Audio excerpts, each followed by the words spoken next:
오늘 말씀에 사두개인, 사두개파 사람들이 나옵니다. 이들은 당시에 산헤드린 공의회라고 하는 유대 최고 권력기관을 장악하고 있는 사람들입니다. 이들은 주로 대제사장, 제사장의 직분을 감당하면서 귀족층, 기득권을 가지고 있고 특권층에 있는 사람들입니다. 당시 로마의 다스림을 받는 그 사람들이 이런 기득권을 가지려면 로마와 친해야 될까요? 아니면 로마와 적대적인 관계에 있어야 될까요? 친해야 되죠. 그래서 이 사람들의 정치적인 성향은 굉장히 친했습니다. 로마와 또 친한 사람이 우리 지난 시간에 봤던 헤롯 당원인들이죠. 헤롯 당원들과도 이들은 친했습니다. 반면에 유대의 독립을 꿈꾸는 열심 당원들과는 적대적인 관계였습니다. 그리고 이들은 하나님의 성전에서 제사를 드리고 율법을 가리키는 일이 주 업무였기 때문에 모세 오경, 창세기, 출애굽기, 레위기, 민수기, 신명기 이 모세 오경만을 믿었습니다. 그리고 모세 오경에는 부활이나 천국이나 지옥에 대한 이야기가 나오지 않는다고 생각해서 다른 것들은 배격을 했습니다. 그래서 예언서나 다른 시가서 같은 시편 같은 것을 또 중요시 여겼던 바리새인들과는 신앙적으로 대립해서 우리가 복음서를 읽어보면 많은 논쟁을 하게 됩니다. 자, 그들이 이제 예수님께 와서 아주 긴 설명과 함께 신학적이고 신앙적인 질문을 합니다. 지난번에는 종교적이고 정치적인 질문을 했는데 이번에는 신학적이고 신앙적인 질문을 합니다. 질문의 내용은 참 황당합니다. 어떤 7 형제가 있는데 첫째가 결혼을 했어요. 그런데 어느 날 갑자기 죽게 됩니다. 자식도 없는데 죽어요. 모세 율법에 따라서 둘째가 그 형수와 결혼을 합니다. 그런데 이 둘째도 또 자식이 없는 상태에서 죽게 됩니다. 셋째가 그 형수와 결혼합니다. 셋째도 자식이 없이 죽게 됩니다. 7이 다 그렇게 죽었어요. 마지막에는 그 형수도 죽었습니다. 그러면 나중에 부활했을 때에 누가 이 여인의 아내가 됩니까? 라고 하는 질문입니다. 이 질문은 어떤 속임수를 하거나 예수님을 함정에 빠뜨리는 질문은 사실은 아닙니다. 신명기 25장 5절에서 10절에 보면 죽은 형제에 대한 의무에 대한 율법이 나오는데 그 율법을 조금 어려운 말로 수혼 혹은 계대 결혼, 레버레이트 메리지라고 그렇게 부릅니다. 그 율법과 바리새인들이 믿고 있었던 이 부활과 연결해서 지금 예수님께 질문을 하는 겁니다. 자식이 없이 죽은 형수와 결혼한다라고 하는 것은 오늘날 우리의 문화로 볼 때는 이게 말도 안 되는 이야기죠. 근데 그 당시에는 허용을 했어요. 왜냐하면은 형이 죽고 모든 재산을 갖고 있는 그 형이 죽고 형수가 과부가 되었을 때 그 재산이 형수한테 돌아가는데 형수가 만약에 다른 사람과 결혼을 하면 어떻게 될까요? 이방인과 결혼을 하면 어떻게 될까요? 재산이 다 뺏기는 거예요. 특히 유대인들은 하나님이 주신 이 땅의 소유권을 굉장히 중요하게 여겼는데 이 땅을 다른 사람에게 뺏기거나 그리고 이방인에게 뺏길 수 있기 때문에 이 제도를 갖다가 허용을 했던 겁니다. 그리고 또 한 가지는 형수가 이제 형이 죽고 남편이 죽고 과부가 되었을 경우에 이 과부는 경제적인 능력이 없기 때문에 그것을 보호하기 위해서 이 율법을 갖다가 이 제도를 갖다가 허용했던 겁니다. 사두개인들은 예수님께 사실은 이 질문을 통해서 예수님에 대한 신학적, 신앙적인 입장을 알고 싶었습니다. 특히 부활과 관련해서. 왜냐하면은 이 사두개인들은 바리새인과 이 질문을 해서 어느 바리새인도 이 질문에 명확한 대답을 한 적이 없었고 예수님도 아마 그럴 것이라고 생각하고 이 질문을 던지는 겁니다. 만약에 예수님이 부활을 인정하게 되면 모세의 율법이 굉장히 애매해지고 우스꽝스럽게 되기 때문에 그렇습니다. 이 형수가 7명이랑 결혼을 했는데 과연 누가 부활 때 누가 아내가 되느냐, 누구의 아내가 되느냐라고 하는 것이 대답하기가 어렵기 때문에 그렇습니다. 자, 그런데 예수님께서는 사두개인들을 꾸짖습니다. 그러면서 이제 24절에 하시는 말씀이 너희는 성경도 모르고 하나님의 능력도 모른다, 그렇게 이야기합니다. 굉장히 오해하고 있다, 굉장히 잘못 생각하고 있다, 그 말씀을 하십니다.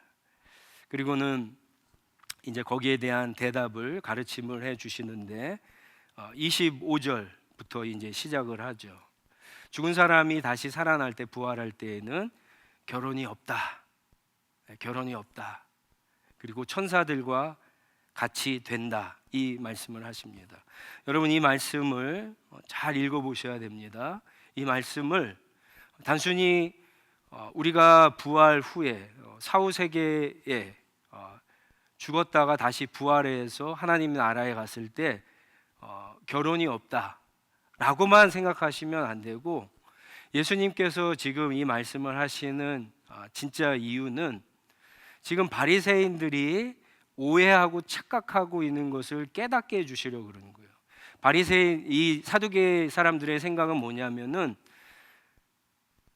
죽기 전에 삶과 죽은 후의 삶이 있는다고 하더라도 이것이 똑같다라고 생각하는 거예요. 똑같이 연결된다라고 생각을 하는 겁니다. 근데 예수님은 이 말씀을 통해서 지금 다르다라고 하는 거예요. 이 생에서의 삶과 하나님의 나라에서의 삶이 다르다라는 거예요. 부활도 있지만 너희들은 이전과는 전혀 다른 완전한 삶, 새로운 삶, 천사와 같은 삶을 살게 될 것이다 라고 그렇게 이야기해 주신 거예요. 여러분, 천사가 어떤 삶을 사는지 아시나요? 잘 모르죠. 우린 잘 모릅니다. 성경에 그런 내용들이 거의 없기 때문에 잘 모릅니다. 그저 하나님의 심부름을 하고 하나님을 찬양하는 것 정도밖에 모릅니다. 단순히 그것만 있다라고 우리는 생각하지 않죠. 그러나 성경은 거기에 대해서 침묵하고 이야기해 주지 않습니다. 그것을 이야기해 줘도 우리가 이해하지 못하기 때문에 그렇죠. 그러나 분명한 것은 이 땅에서의 삶과 죽음 이후에 부활에서의 삶이 완전히 새롭고 완전히 다른 삶을 산다라고 하는 겁니다. 여러분, 구약 성경에 부활에 대한 내용이 있습니까, 없습니까? 부활에 대한 내용이 나옵니까, 나오지 않습니까? 나옵니다. 예언서에 나오고 시편에도 나옵니다. 시편 26편 11절에도 나오고요, 이사야서 26장 16절에도 그 내용이 나옵니다. 시편 16장 11절과 이사야서 26장 16절에 나옵니다. 그런데 예수님은 예언서나 이 시편을 믿지 않는 사두개인들에게 부활과 그 이상을 설명하기 위해서 이들이 잘 알고 있는, 이들이 믿고 있는 모세 오경 가운데 하나인 출애굽기 3장 6절의 말씀을 인용해서 이제 가르치시죠. 출애굽기 3장에 보면은 예수님, 하나님께서 모세를 만나는 장면이 나오는데 하나님이 모세에게 나타나 스스로를 이렇게 말씀하십니다. 나는 아브라함의 하나님이요, 이삭의 하나님이요, 야곱의 하나님이다. 여러분 잘 보세요. 나는, 하나님이 모세에게 나는 아브라함의 하나님이었고 이삭의 하나님이었고 야곱의 하나님이었다, 그렇게 과거로 얘기하지 않으시고 나는 아브라함의 하나님이요, 이삭의 하나님이요, 야곱의 하나님이다, 현재 시제를 쓰셔서 말씀하십니다. 아브라함과 이삭과 야곱은 분명히 죽었습니다. 모세가 등장하기 한참 전에 죽었어요. 그런데 하나님은 모세에게 마치 그들이 살아있고 여전히 하나님은 죽은 그들의 하나님이 아니라 살아난 살아있는 아브라함과 이삭과 야곱의 하나님이다라고 말씀하고 계십니다. 살아났다는 거예요. 이 이야기가 참 굉장히 많이 나오죠. 나는 아브라함의 하나님, 이삭의 하나님, 야곱의 하나님. 근데 많은 분들이 이 뜻이 뭔지를 잘 모르고 성경을 읽을 때가 있는데, 하나님은 살아계신 하나님이다라고 하는 거예요. 하나님을 믿는 사람들은 다 살아난다라고 하는, 부활한다라고 하는 의미입니다. 여러분, 아브라함과 이삭과 야곱을 생각할 때 그들이 사실은 믿음이 그렇게 좋은 것은 아닌데 하나님이 그들에게 먼저 찾아가셔서 그들에게 엄청난 복을 주시죠. 약속을 해 주십니다. 그렇죠? 너희의 자손이 바다의 모래같이 하늘의 별과 같이 많을 것이다. 너희가 엄청난 것을 기업으로 받을 것이다. 땅을 얻을 것이다. 부터 시작해서 너희를 저주하는 사람을 내가 저주하고 너희를 축복하는 사람을 내가 축복하겠다. 복의 통로가 될 것이다. 그런 엄청난 약속을 해주세요. 자, 그런데 아무리 엄청난 약속을 받아도 그 약속을 받고 내가 죽으면 어떻게 됩니까? 그 약속의 혜택을 누립니까? 효과를 누립니까? 그 약속이 죽은 후에도 과연 나한테 엄청나고 좋은 약속이 됩니까? 그렇지 않죠. 여러분, 성경을 읽으면서 아브라함과 이삭과 야곱에게 주신 하나님의 약속이 후손들에게만 좋을 것이라고 생각하는 것은 굉장히 큰 착각입니다. 하나님은 죽은 자의 하나님이 아니세요. 하나님은 살아있는 자의 하나님입니다. 성경을 읽어보시면 성경에는 영원한 것이 세 가지가 있어요. 하나님이 영원하시고 푸른 마르고 꽃은 시드나 하나님의 말씀은 또 영원하고 그 약속을 믿는 하나님의 백성들은 영원한 거예요. 이 세 가지가 영원한 거예요. 하나님의 백성이 죽으면은 그 무슨 소용이 있어요? 아무리 엄청난 약속과 복을 받았다고 할지라도 죽으면 소용이 없는 거예요. 하나님은 죽은 자의 하나님이 아니라 살아계신 자의 하나님이십니다. 예수님은 이 말씀을 통해서 그들이 다시 살아났고 부활이 있는 것을, 사후세계가 존재하는 것을 이야기하십니다. 누가복음 16장에 보면 예수님께서 어느 날 부자와 나사로의 비유를 하십니다. 그 비유에도 보시면 아브라함 이야기가 나오죠. 많은 사람들은 그것이 비유 아니냐라고 하지만 사실 복음주의에 있는 많은 성경학자들은요, 단순히 비유가 아니라 예수님이 이 땅에 오시기 전에 하늘에 계셨을 때 본 것을, 경험한 것을 비유처럼 얘기하셨다라고 그렇게 해석을 합니다. 저도 이 해석이 맞다라고 생각을 해요. 예수님이 그냥 어떤 가르침을 하는데 거짓으로 꾸며갖고 그렇게 가르칠 리가 없지 않습니까? 예수님이 보신 거, 그것을 지금 이야기하시고 가르치고 계시는 겁니다. 사두개인들은요, 이 질문을 통해서 사실은 예수님으로부터 부활이 없다라고 하는 사실을 증명하려고 했어요.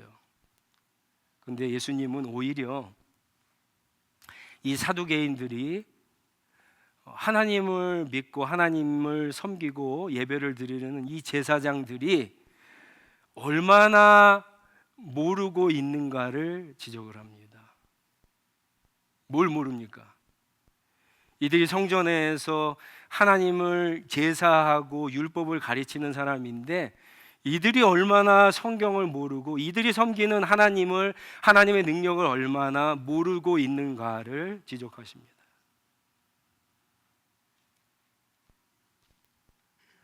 하나님의 말씀을 정말 믿으면, 성경을 정말 하나님의 말씀이라고 믿으면 그 성경에 있는 내용들을 이해할수록 다 믿지 않을까요? 하나님이 계시다는 거 믿을 거고, 하나님이 자기 백성을 구원했다는 거 믿을 거고, 구약만 따지면 그분이 여전히 이스라엘의 하나님뿐만 아니라 온 세상의 하나님이신 것을 믿을 것이고, 그 하나님의 엄청난 능력을 믿지 않겠습니까? 그런데 이 사두개인들의 여러분 생각을 보세요.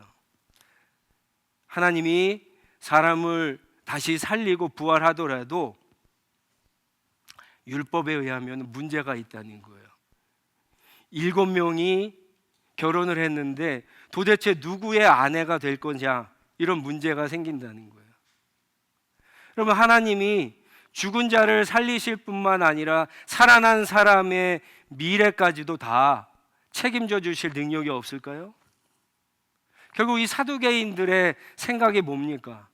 그들은 성경을 읽지만, 하나님을 믿는다고 하지만, 하나님을 섬긴다고 하지만, 성경을 읽으면서 그 성경에 나오는 하나님에 대한 말씀들을 막 읽으면서 자기 수준으로만 그것을 이해하는 거예요. 자기 경험으로만 이해를 합니다. 자기 지적인 능력에 의해서만 하나님을 갖다가 결국은 받아들이려고 믿었던 거예요. 그것은 성경에서 말하는 하나님이 아니죠. 성경을 가장 많이 알고 가장 앞에서 하나님을 섬긴다는 사두개인들의 모습이 여러분 이런 겁니다. 오늘날 이런 사람들이 교회 안에 꽤 많습니다. 목사나 장로나 안수집사나 권사라고 해도 예외는 아닙니다. 성경을 굉장히 많이 읽었어요. 많은 성경 공부를 했습니다. 기도도 많이 해요. 봉사도 많이 합니다. 그런데 정작 그들의 삶을 들여다보면 하나님을 믿지 않아요. 하나님이 살아계시고 하나님이 온 우주 만물의 주관자라고 하는 사실을 믿죠. 하나님의 정말 전지전능하신 하나님이라고 한다면 내 삶 가운데 하나님의 능력이 나타날 수 있다라고 하는 사실을 믿지 않습니다. 내일 일을 염려하고 걱정하죠. 비즈니스 문제 때문에 걱정해요. 자식 문제 때문에 걱정해요. 어떤 질병에 걸려서 혹시 내가 이 질병 때문에 죽지는 않나, 나빠지진 않나 염려하고 걱정하고 두려워합니다. 죽음의 공포 앞에서 누구나 다 그래요. 조금만 손해를 봐도 망하는 것까지 걱정하고요. 말로는 천국과 지옥 다 믿는다고 하지만 장례식장에서 뷰잉을 하면서 죽은 시체의 모습을 보면서 나도 저렇게 되겠지, 이런 생각들을 합니다. 언젠가 나도 저렇게 내 인생에 맞이하게 될 것이다 라고 생각을 해요. 뭐가 다릅니까? 도대체 하나님을 믿고 하나님의 능력을 믿는 사람과 그렇지 않는 사람과 뭐가 다릅니까? 주일날 교회에 참석하지 않고, 성경을 읽고 성경을 읽지 않고, 기도하고 기도하지 않고, 성경을 읽고 하나님을 믿는다고 하는데 인생을 살아가면서 여러 가지 어려움과 문제와 고난을 당했을 때 성경과 그 성경을 나에게 주신 살아계신 하나님, 전지전능하신 그 하나님으로부터 어떤 위로와 어떤 소망과 어떤 격려와 어떤 힘도 얻을 수 없는 것이 오늘 교회 안에 있는 많은 그리스도인들의 실제적인 모습입니다. 사람에게 위로받는 것도 필요하죠. 근데 여러분들이 정말 성경을 하나님의 말씀이라고 읽고 그 성경에 나오시는 하나님이 살아계셔서 오늘 나와 함께 하시고 그 전지전능하신 하나님의 능력을 믿는다면 여러분들은 사람에게 위로받고 사람에게 힘을 받고 사람에게 소망을 걸고 사람에게 기대를 하는 것보다 하나님께 기대하고 소망하고 위로받고 힘을 얻는 것이 맞는 거예요. 여러분, 어디에서 위로와 격려와 소망과 힘을 얻고 계시는가 생각해 보세요. 내가 하나님 앞에 기도해서 내가 원하는 대로 어떤 일이 이루어졌을 때만 굉장히 믿음이 막 살아나죠. 그때는. 그러니까 정말 믿음이 있는 사람처럼 그렇게 보이죠. 하나님이 기도를 들어주셨다고 생각을 해서. 기도를 막 하는데 내 문제가 해결되지 않아요. 어려움이 해결되지 않아요. 고통이 사라지지 않아요. 그랬을 때는 똑같죠. 믿지 않는 사람이랑 똑같아요. 믿는 사람들은 달라야죠. 구별이 돼야죠. 오히려 더 어떨 때 다른 게 나타나야 됩니까? 고난의 한가운데 있을 때, 인생의 문제 한가운데 있을 때, 정말 어려움의 한가운데 있을 때, 그때 내가 하나님의 말씀을 믿고 하나님의 살아계심을 믿고 하나님의 능력을 믿기 때문에 다룰 수 있죠. 왜요? 그 하나님이 나와 함께 하시고 나를 위로하시고 나를 붙잡고 계시고 결국엔 나를 선한 길로 인도하실 자비와 인자와 사랑이 풍성하신 하나님인 것을 알기 때문에 여러분 거기에서 우리의 힘과 소망을 얻을 수 있는 겁니다. 예수님께서 오늘 이 본문을 통해서 우리에게 주시는 질문은 이것입니다. 너는 정말 성경을 믿느냐? 너는 정말 성경이 하나님의 말씀인 것을 믿느냐? 여러분 대답하셔야 돼요. 너는 정말 성경을 읽는 그 성경에 나오는 예수 그리스도가 내가 너희에게 보낸 나의 아들이고 구세주이고 그리고 나의 삶의 주인이신 것을 믿느냐? 여러분 대답하셔야 돼요. 너는 정말 성경에 나오는 그 하나님이 온 세상을 만드시고 지금도 다스리시는 그 하나님인 것을 믿느냐? 너는 정말 그 하나님이 지금 너와 함께 계심을 믿느냐? 여러분 이것을 믿으면 어떨까요? 하나님이 살아계세요. 그 하나님은 전지전능하신 분이에요. 우리가 다 이해할 수 없어요. 하나님이 하시는 일들을. 그런데 그분은 분명히 살아계세요. 나와 함께 하세요. 그럼 여러분은 어떨까요? 지금 내가 어떤 상황과 환경에 있든지 간에 정말 위로와 힘을 얻을 수 있고 소망을 품을 수 있죠. 하나님을 믿는 사람과 믿지 않는 사람이 거기에서 차이 나는 겁니다. 거기에서 차이 나는 거예요.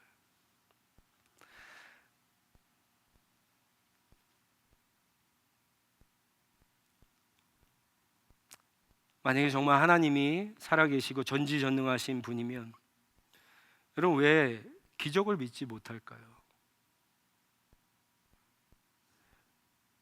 왜 천국과 지옥을 믿지 못할까요? 왜 죽은 사람이 다시 살아나는 부활을 믿지 못하겠습니까? 믿을 수 있죠.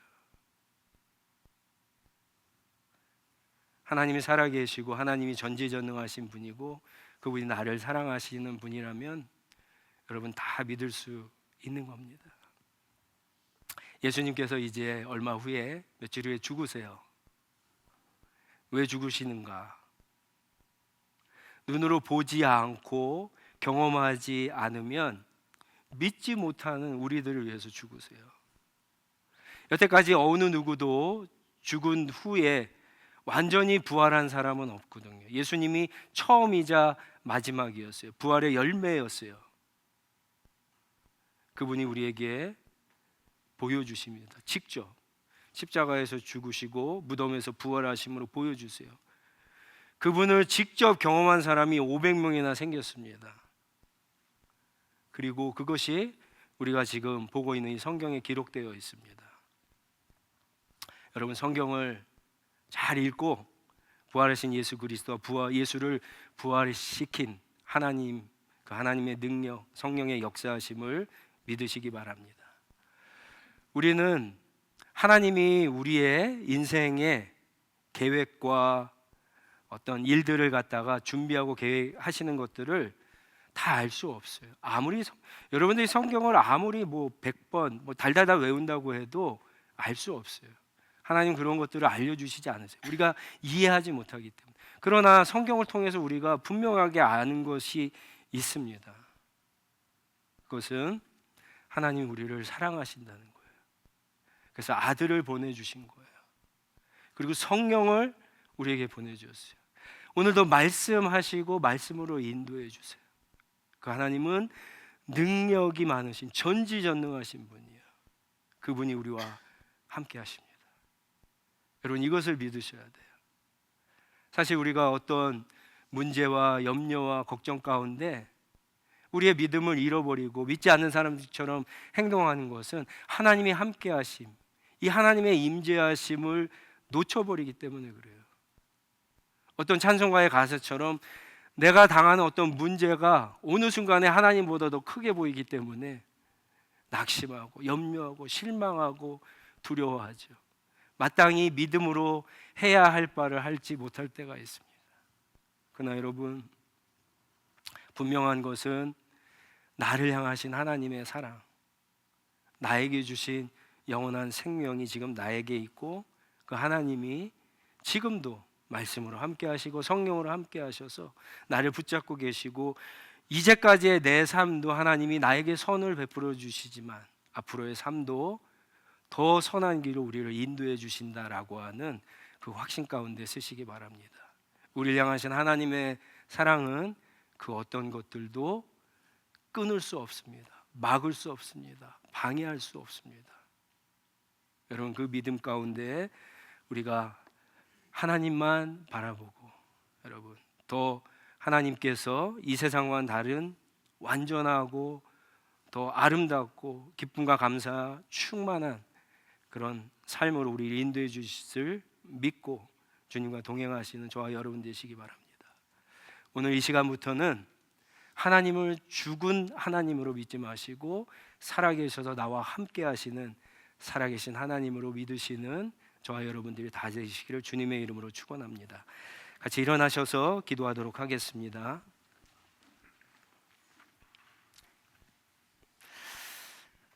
우리 예수님께서 오늘 말씀을 통해서 주신 질문을 나 자신에게 한번 해봤으면 좋겠습니다. 나는 정말 성경이 하나님의 말씀인 것을 믿는가? 성경에 나와 있는 여러 가지 진리의 말씀들이 있어요. 특별히 그 가운데 예수가 하나님의 아들이시고 구세주이시고 내 삶의 주인이심을 믿고 따르고 있는가? 하나님이 온 세상을 창조하실 뿐만 아니라 전지전능하신 하나님이시고 그분이 지금 나와 함께하고 계심을 나는 믿고 있는가?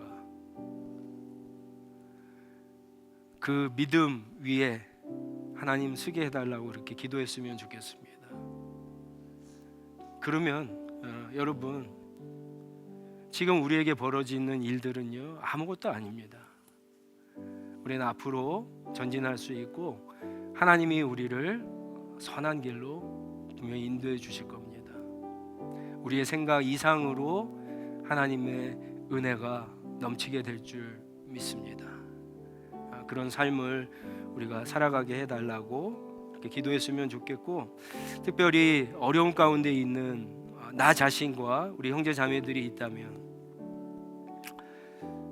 사람들이 아니라 하나님의 말씀과 그 말씀 가운데 계신 하나님, 살아계신 하나님으로부터 지혜를 얻고 힘을 얻고 위로와 격려와 소망을 얻어서 믿음으로 승리하는 우리 모든 성도들이 되게 해달라고 합심해서 한번 같이 기도하도록 하겠습니다. 기도하겠습니다.